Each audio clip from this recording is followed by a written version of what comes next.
All right, cool. Hit it. Um, so I just had a lot of questions about these deals. I keep finding them, or think I found ones that look interesting, and it's a matter of what to do next. I know, obviously, you got to make a call at some point, but exactly what to ask, what the end goal of that conversation is, how to come up with the contracts, I guess. When you even try to make that happen, is it that first phone call? Do you go look at it first? There's just, I guess, the steps of you know what to do is what to call and ask is, I guess, my questions is, and I know it's different per deal depending on each property and what you can find out. um, but those are things I'm kind of struggling with, I guess, per se. Like, even the contract, who comes up with that? Is that something you have already written up? You have an example of? Is it something your lawyer has? Is it, such? All good questions. The goal when you get the listing realtor on the phone is just to get as much information as you can out of them. Everything about the property, the roof, the seller, find out why they're selling, find out as much as you can about tenants, about vacancies, who was the last tenant, who were the previous tenants. I mean, really just as many questions as you can ask. And we should probably make a checklist. It's one thing that I've been meaning to do, just checklist everything, because even when I buy properties, it'll slip my mind. I gotta call the insurance lady and uh, let her know I gotta get insurance on this. And all too often, I end up calling her like 2 days before I'm closing, and it's like, oh my god, I promise I'll never do this again, and it happens again because Right. I just don't have a checklist. So, good, good point, and I think we should create a checklist. We could share it with everybody so people can do their own due diligence as well.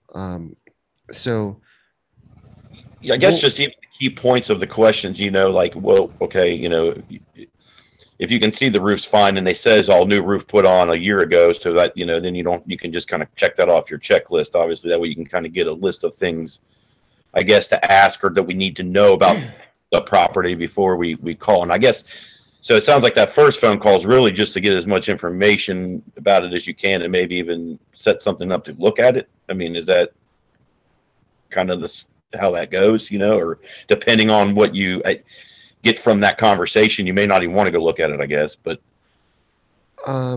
correct. So looking at it is not always the end goal.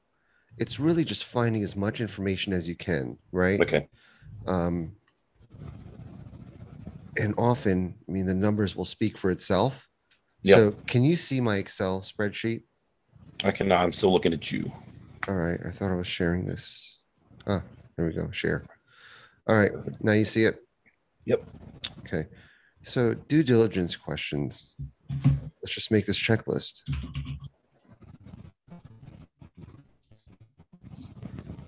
Um, so let's start in order of importance. I would say current tenant info,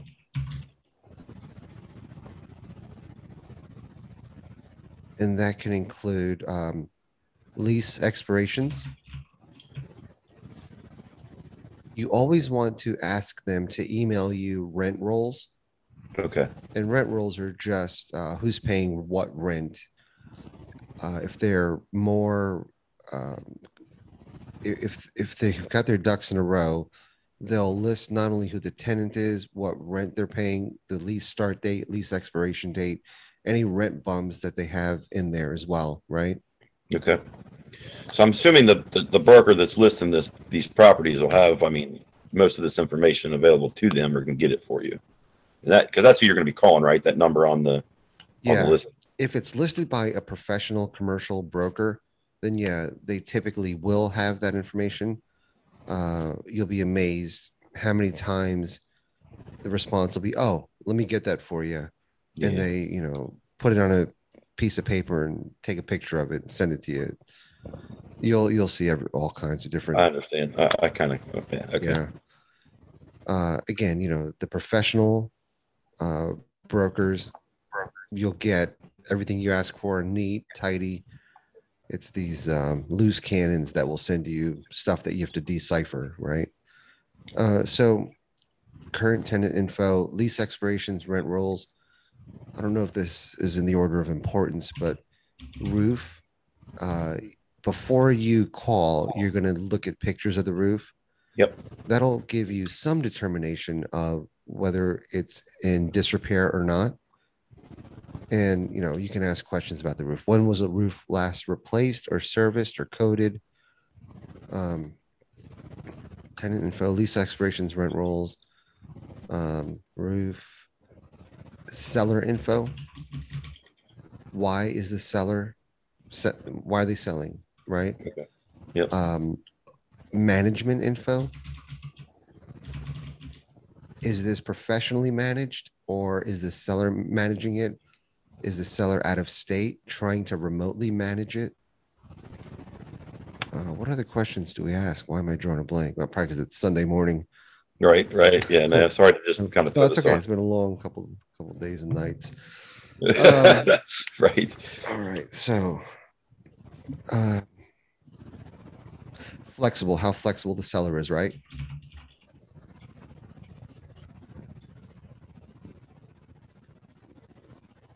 Yep. And then I guess, I mean, most of the time you can figure out days on the market. But I guess if you don't know that, Not always. So, how long it's been on the market? Good question. I had,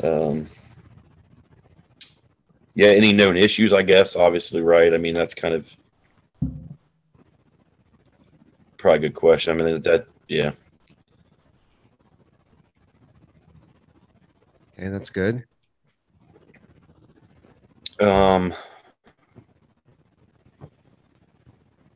Yeah, and then I guess as far as, I mean, those are just questions for them. So yeah, I mean, as far as, because I was obviously looking, then some places will show you the amount of traffic that gets that area gets, or that street or location gets, and Yeah, you can ask vehicles per day.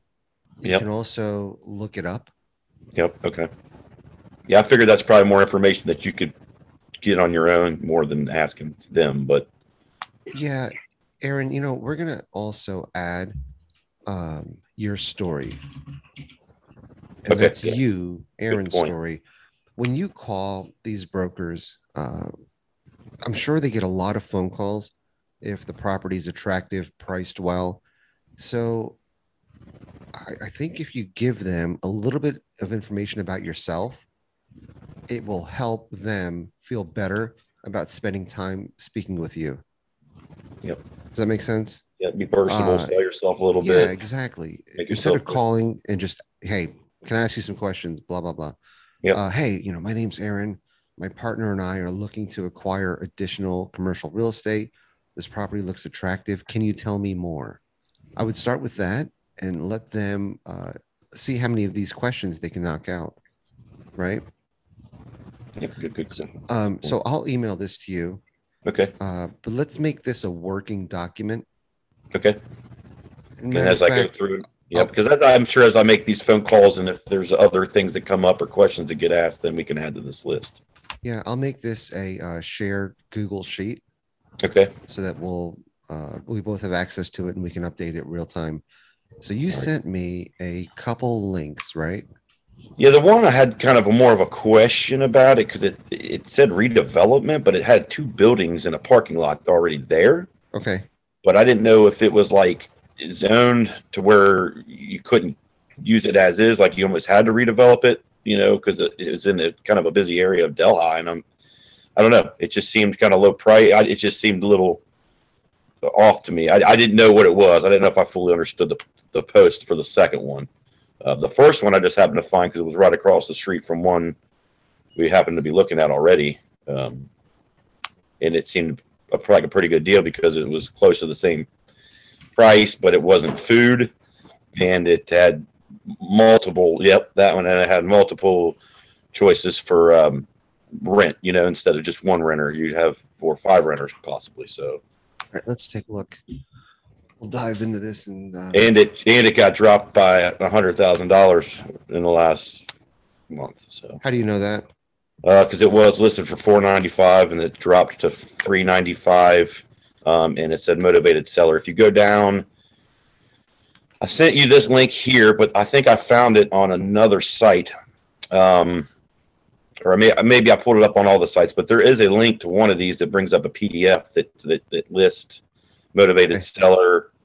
It told you that the guy it was listed for 495. Now it's 395. So it's been posted since November. Um, All right. So you've been updated. looking on LoopNet. Is that how you found I've this? been looking everywhere. So I Okay. think I started on the CNET or whatever where there are the other, Crexy. yeah, Crexy that you gave me, Yeah. Sipsy Klein, and then LoopNet. And I've been kind of cross referencing all three sites. So if I find it on one, I'll check the others to see if I can dig up more information from one site over another, or, and then I've been using the calculator on Crexy um, to plug in the numbers to see what the ROI and the different things would All right. make sense. All right. Let's dive in. So you see the screen, right? Yes, sir. Okay. 60% leased, which is great. Music to our ears. Right. $26 per square foot. We know build cost roughly $100 a square foot. So we're buying this for pennies on the dollar. Springfield, Ohio. You familiar with that area? A little bit. I've just been doing a little research. Like I said, there was another post Delhi that has 13, thousand cars per day. This has roughly 11,000, so about 2,000, 1,500 to 2,000 cars less a day than Delhi. And I am pretty familiar with Delhi because I got some family that lives in that area.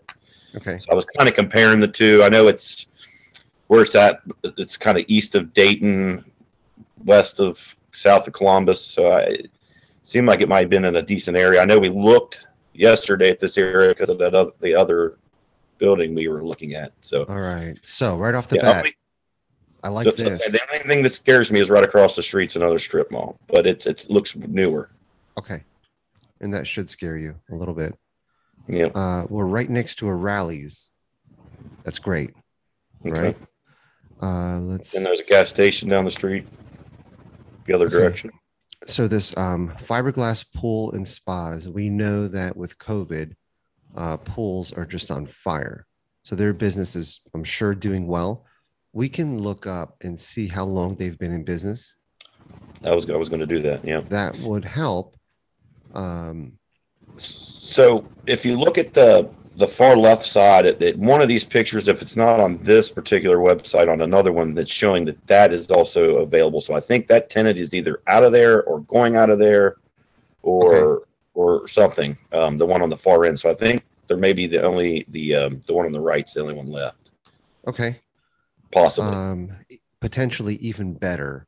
Okay. So this oxygen equipment, not crazy about that. Insurance company is probably not going to be thrilled with having that Yep. equipment there. Bunch of O2 tanks. Yep. Okay, so let's just assume that it's the pool company only that's staying. Let's look at the area a little bit more. Rallies, the amount of traffic you're going to get from there is awesome. You have two lanes, or no, you have one lane going each way with the center turn lane. Let's look at the strip mall here.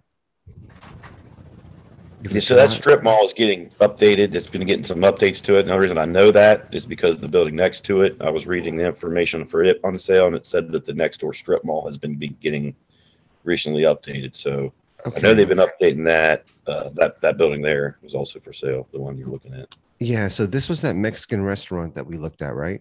Correct. Okay, in the last So video. I'm still going to call about that too. But I didn't like I was just kind of having questions of like, what was the goal behind the call? What information did I need to try to find and get? So if I remember correctly, that Mexican restaurant was 300,000. Correct. Now, Yeah, I think it was. okay, so let's look at it this way.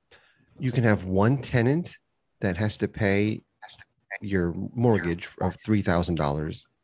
Sorry, I take that back. Pay a mortgage, pay your mortgage, interest, taxes, all that on a $300,000 building. About Or 15. you can have four tenants that help pay a $400,000 note, right? That was that was why it was right across the street. It was in the same area that we already looked at. It had a McDonald's and a light down the road, a Taco Bell, Speedway. Here, It wasn't quite as new as the one across the street, but I figured you probably is not going to rent for as much either. So there may right. be some people that aren't looking for as nice or as new as a spot. So Yes, there was a gym back there, and this is plus the other thing that restaurant just scared me a little because it was a KFC and it turned into a Mexican restaurant. And then like you were saying that to gut it to turn it into something else, maybe harder that you almost have to leave it a restaurant. And why hasn't the restaurants worked there so far?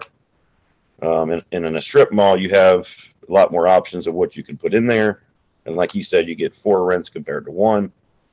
So it just seemed more appealing to me than the one that crossed the road, even though I was going to call about it too.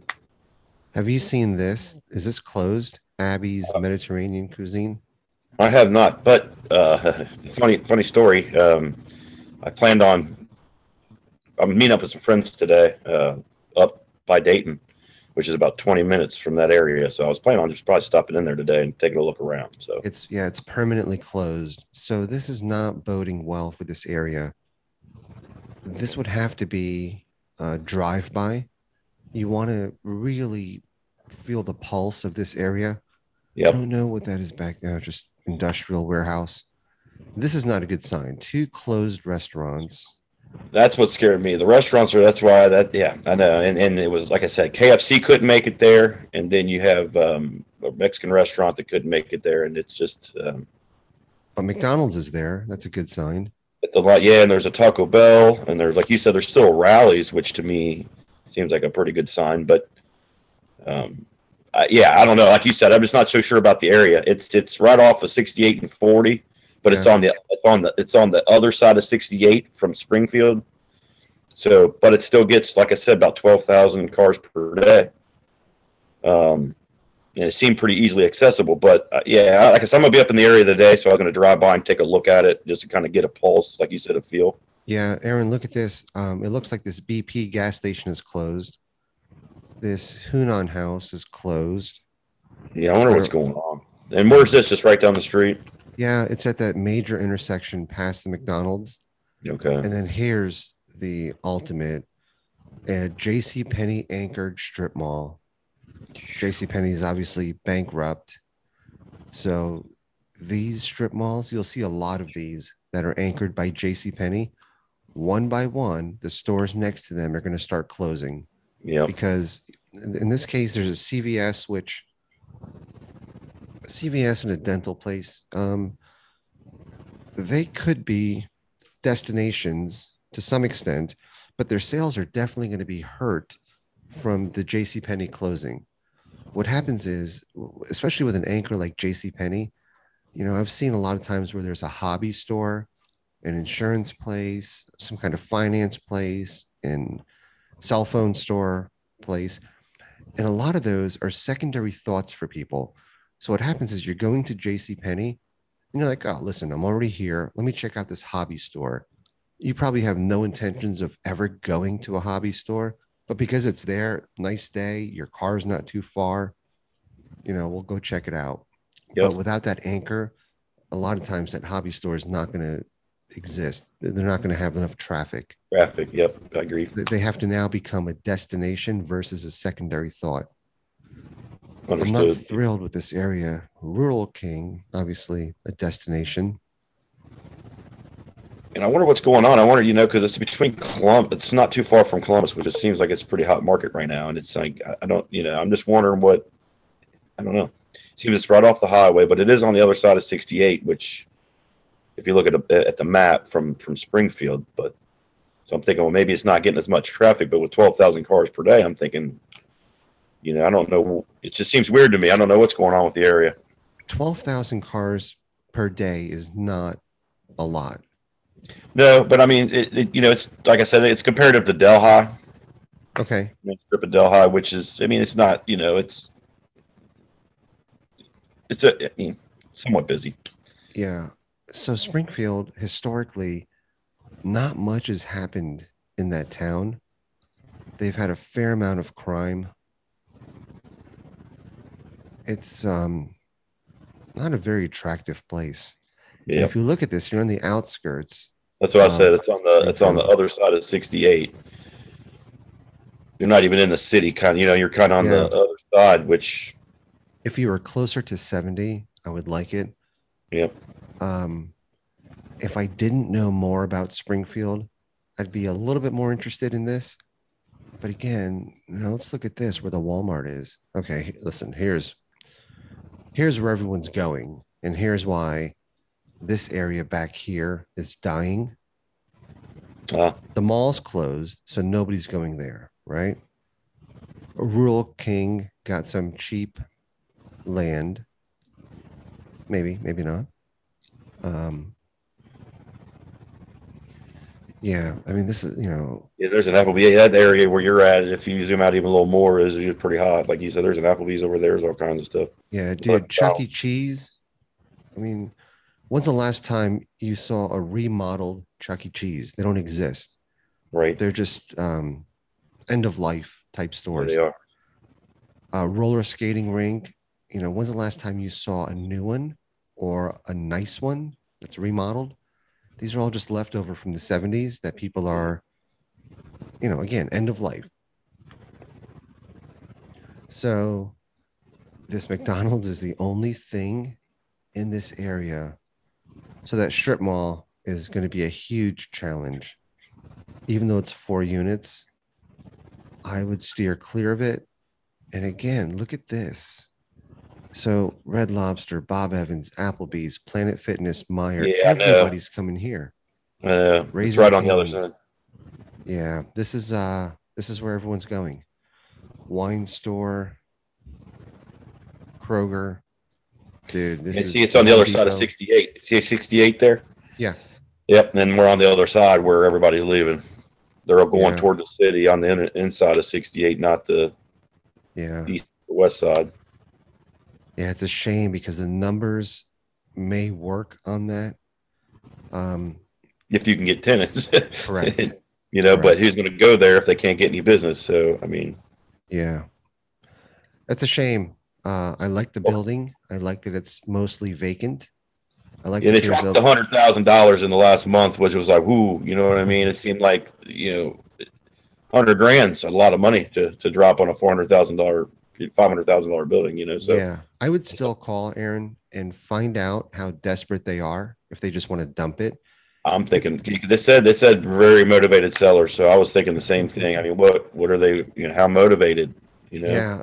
So what happens a lot of times is if this is somebody who owns just this property and they had a heyday where it was fully leased, they were cash flowing like crazy, life was good, and now they're bleeding money, or even if they're not bleeding money, they're panicking because they're losing all their tenants, right? And now they're just dumping it.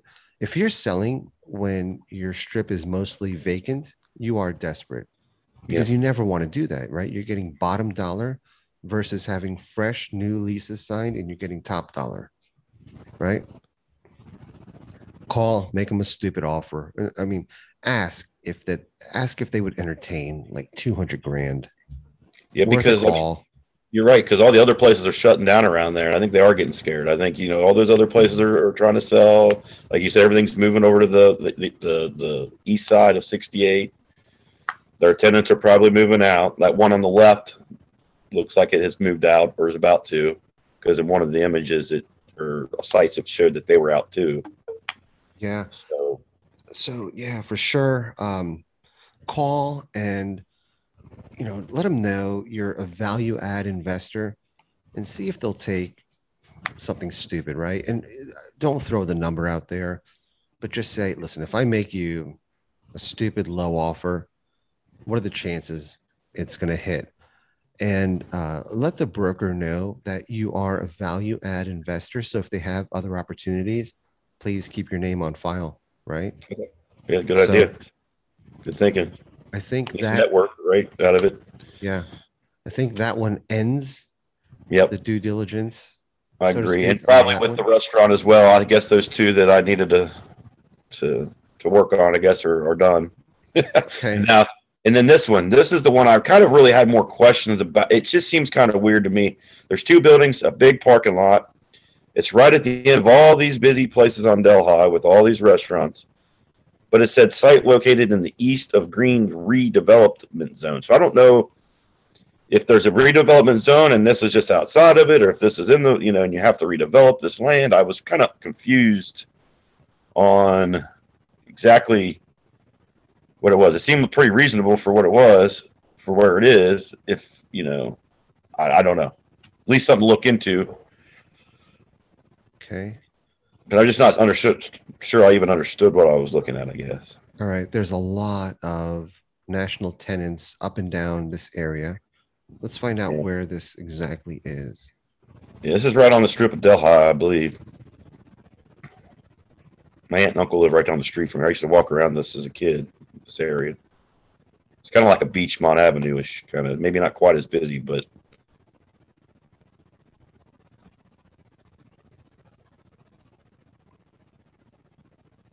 Where are we looking? yeah, I'm not sure if this is, like I said, where this is. I'm not sure where in Delhi. I haven't even looked. But Delhi Avenue is there's a bunch of. It kind of reminds you of a little Beachmont, like where that area. Yeah. Okay. So it's not coming up by the address. Let's see.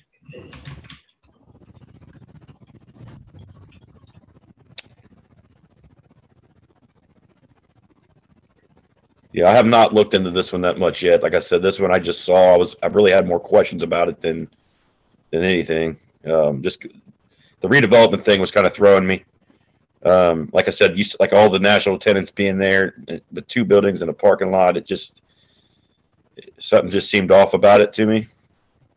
Okay, so let's try to pinpoint this. We have Wendy's, Dunkin' Donuts, Arby's, So UDF. there's Greenwell Avenue as well. If you look at Greenwell, so if you look at Delhi Avenue and Greenwell Avenue, Oh, there you oh, go. You got it right there. Yep. is it right here? Well, see Greenwell Avenue and Delhi. It's on the corner almost. I don't. Okay, well, let's do this. We're south of the Waffle House, Yep. Just across the street and over down from the Waffle House and UDF. and we're looking. Oh, sorry, Greenwell. Duh. Okay.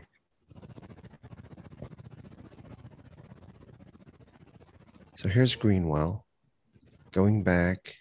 So we're basically in the corner of Greenwell and Delhi. You see that But we United don't Dairy have. Farm right there. So yeah, you're kind of Okay, right here. yep. I So see. Yeah. when they tell you it's a redevelopment opportunity, Well, hold kind on. of Go back to that picture. Wasn't it the orange highlighted area? yeah. It's So those two buildings right there. Yeah, there it is. Those two right. buildings in that parking lot. Yep. So right here. No, I thought it's the orange, right? The orange square. Yeah.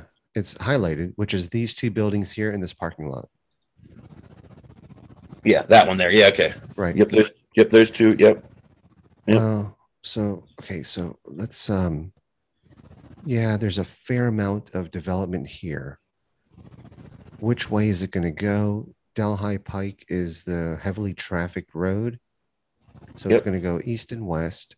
There's not much room for redevelopment further to the It's west. packed area. It's a very packed area. Like I said, it's reminds you a lot of Beachmont through there. There's not a lot of room. There's not a lot of land. I can tell you that. Yeah. So definitely redevelopment potential. And I just didn't know what was there now. If you could use it for what it is, or if you had to redevelop, or if I just didn't know what if the city said, hey, you got to update if you buy this, you have to do something with it, or I didn't know what that meant when they said east of this zone and this. I That's think if the city had a zone, they're saying, hey, if you buy these, you have to rip them no, down. that's just broker talk. For these are probably crappy buildings. They might be vacant. And hey, Okay. you can come in here, tear them down, and redevelop it. All right. So it's again another way to say vacant, decrepit buildings. Okay. Okay. Yeah, because But there's 7,000 square feet between the two. yeah, they don't give you much information on here, do they? What's the They don't. attachment? Redevelopment. Call agent. So listen, call this agent. Did I not see that flyer there? Plan the Pike. See the Delhi Township Strategy Redevelopment Plan. That's what I was talking about. I didn't know if that was a redevelopment plan. I didn't know what that was. I didn't know what that meant. I'd never, seen or heard anything about that. If they were like, hey, like there was certain rules or things you had to follow, Yeah, in this like case, zoning type stuff. I would call the city, ask to speak with zoning, and find out tell them you're interested in these particular parcels, find Okay. out if there's grant money, find out if there's any kind of incentive, tax abatements for that east of Greenwell area. Okay. And hopefully, our listing broker, Lori, would be able to answer a lot of those questions. Okay. But yeah, call on this. How many 7,000 square feet did you say? Almost, yeah, 6,700, I think it said, square feet between 6,955 square feet and parking lot on a half an acre, I think it said, 0.415 acres. Yeah, if the roof is not in terrible condition and leaking, I would try I to have a rent it friend out. that does, I have a really good buddy of mine that does roofing. He could probably get up there and look for me. Yeah, this doesn't look Yeah. bad. The roof does not look bad. It doesn't, yeah, no, not from a glance. Not a ton of parking. So maybe a furniture showroom type, large volumes, low traffic type store. Yeah, because that whole lot to the right's the only parking you got. There's one whole lot of parking in Yeah, and between those there's buildings. So there's three lots. Yeah, two of them are buildings, and the third lot's your parking lot. and I don't yeah, you can't park along this street here either. Yeah, but that's why you'd almost have to leave one of those like that. You couldn't put three, but well, you could put three buildings, but you would have nowhere to park. You'd have to leave that parking spot or that parking area. Yeah, these are areas where parking is definitely a premium. You're not on a corner, which is unfortunate, but still like you said, Beachmont, a pretty heavily trafficked road. A lot of local traffic just up and down this road. So call them, Okay. find out. And Okay. if she can't answer the questions about tax abatements, city incentives, call the city. Okay. Right. So yeah, two good finds, man. Cool. First one, unfortunately, the area sucks.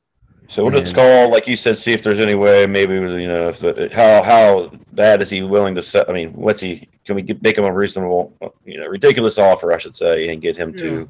quite honestly, I would only buy that if it's cash flowing with that one tenant. So you'd have to really find out.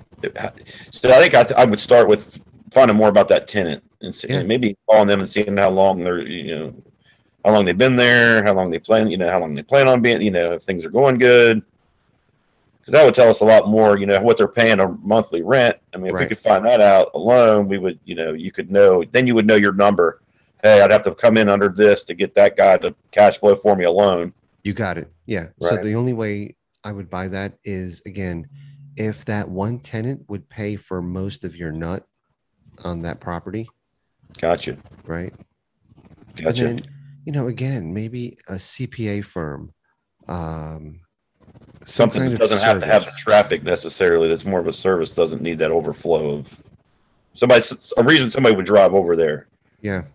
You know. That wants lower rent versus the newer area. Yeah. Because they don't need the traffic flow per se. They could be 5 extra minutes away. Right. Yeah. Yeah. Good finds, man. Keep it up. Awesome. Thank you, man. Thanks for stepping on here with me and answering some questions. And I'll make some calls and let you know what I find out. Glad you're putting the time in. I appreciate. I love it. I can't wait to really get going. Once I get a few phone calls under my belt and get this process down and know what I'm. The more I do, the better I'm going to get. I just got to start. So. Yeah, and if you look at where you've come in 3 weeks, Right. I mean, you're just keep it up. You'll get there. Making a lot of Appreciate it, man. progress. Cool, brother. Thanks, Have a good day. Or you too, sir. Talk to you later. Bye.